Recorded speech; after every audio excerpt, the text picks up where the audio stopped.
তবে মরতে মরতেও আমি একটাই কথা বলবো মেজবতী, তুমি মিথ্যেবাদী, মিথ্যেবাদী, মিথ্যেবাদী।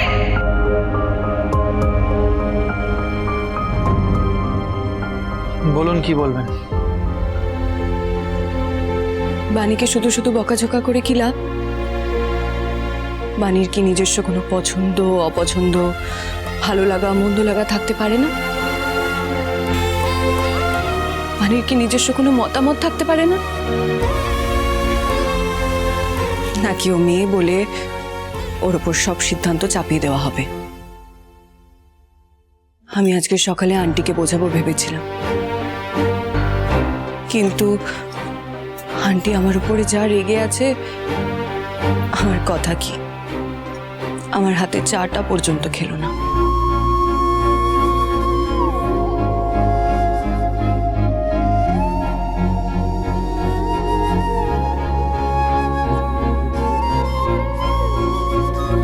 আমি আপনার কাছে ক্ষমা চাইছি,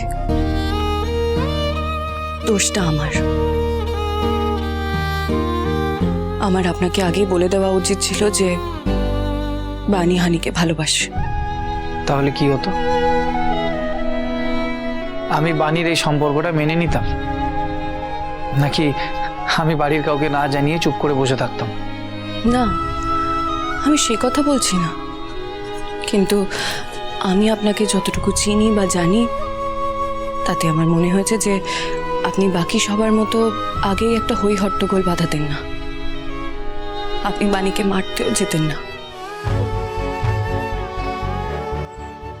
আমার আর আপনার মধ্যে হয়তো তর্কাতর্কি হতো, কিন্তু অ্যাটলিস্ট আমরা দুজনে মিলে একটা ডিসিশন তো নিতে পারতাম, একটা সঠিক সিদ্ধান্ত তো নিতে পারতাম।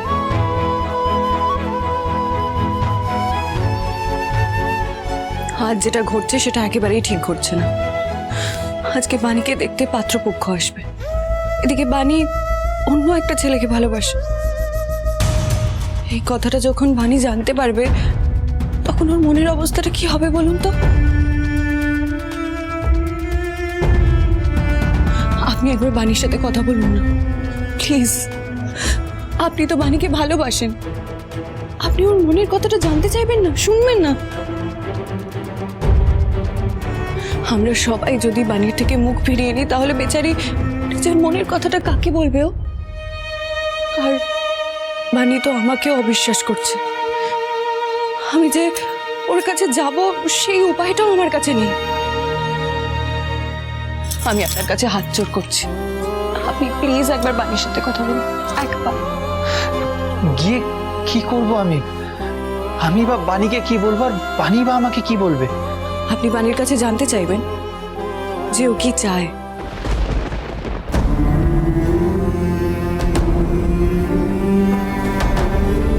কি?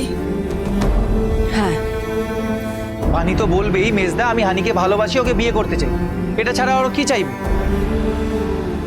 সেটা যদি চায় ও, তাহলে অপরাধটা কোথায়?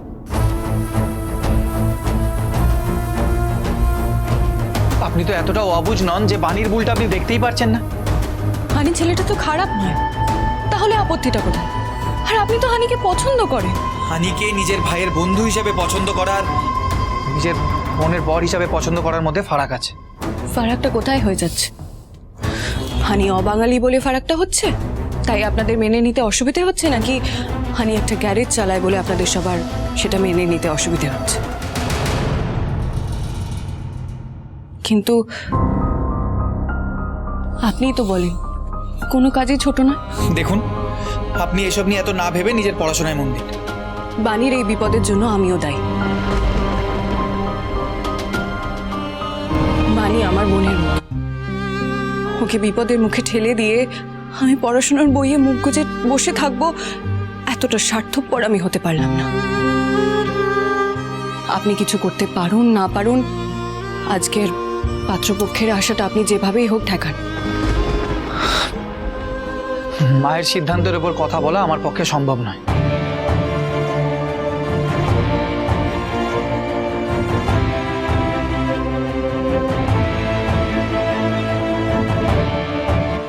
আর দয়া করে আপনিও বলবেন না, যেটা হচ্ছে সেটা হতে দিন।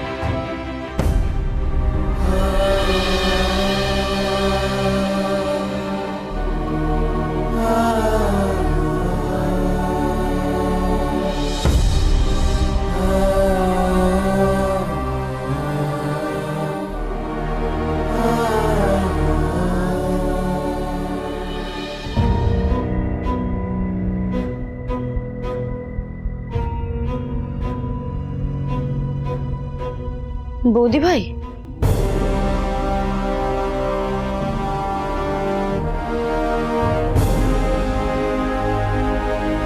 শঙ্কর দাও কি তোমাকে বকলো? না না, তোমায় এত মিষ্টি দেখতে না, একদম আমার ছোট্ট বোনটার মতো।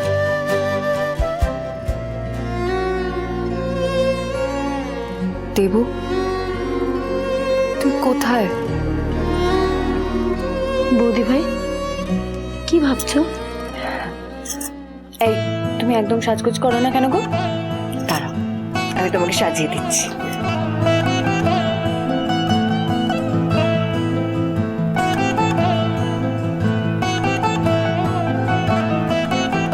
এ নাও, এই শাড়িটা পরে ফেল। উমা, না না, এটা তো তোমার শাড়ি। তাতে কি হয়েছে? তুমি আমার বোন না? তুমি আমার শাড়িটা পরে ফেলো। এসো।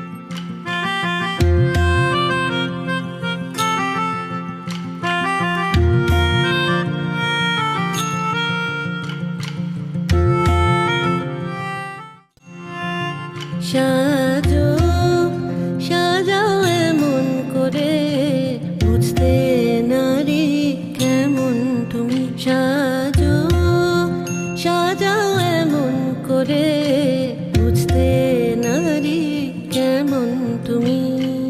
আসল তোমার কতেক খাঁটি, কতেক নকল তোমার মাটি। সাজো সাজাও এমন করে, বুঝতে নারী কেমন তুমি।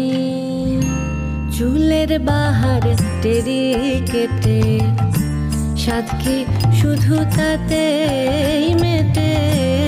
চুলের বাহার টেরি কেটে, সাদকি তবু তাতে মেটে। দেখতে চাই গো হৃদয় ঘেটে,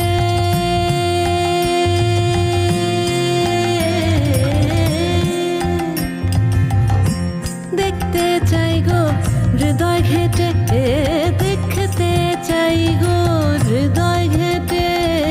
কোথায় পাতা শীতল পাটি। সাজো সাজাও সাজো সাজাও এমন করে, বুঝতে নারী কেমন তুমি।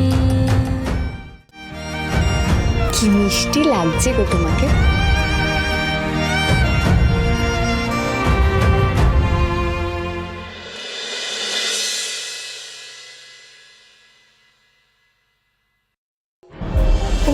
মাস্টারমশাই, আপনি এসে গেছেন? আপনি বসুন, আমি এক্ষুনি বৌদি ভাইকে ডেকে আনছি। তবে বৌদি ভাইয়ের যা মনের অবস্থা। কেন, কি হয়েছে আবার? আসলে কালকে থেকে সবাই বৌদি ভাইয়ের উপরে খুব রেগে আছে। যা খুশি তাই বলছে বৌদি ভাইকে। খুব কান্নাকাটি করছে, খুব কষ্ট পেয়েছে।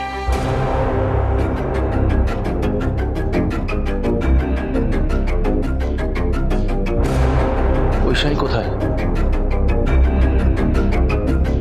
ঘরেই আছে। আপনি বসুন, আমি এক্ষুনি বৌদি ভাইকে ডেকে আনছি। বৌদি ভাই পড়তে বসলে হয়তো বৌদি ভাইয়ের মনটা একটু ভালো হবে। বৌদি ভাই তো লেখাপড়া করতে খুব ভালোবাসে। আমি আসি।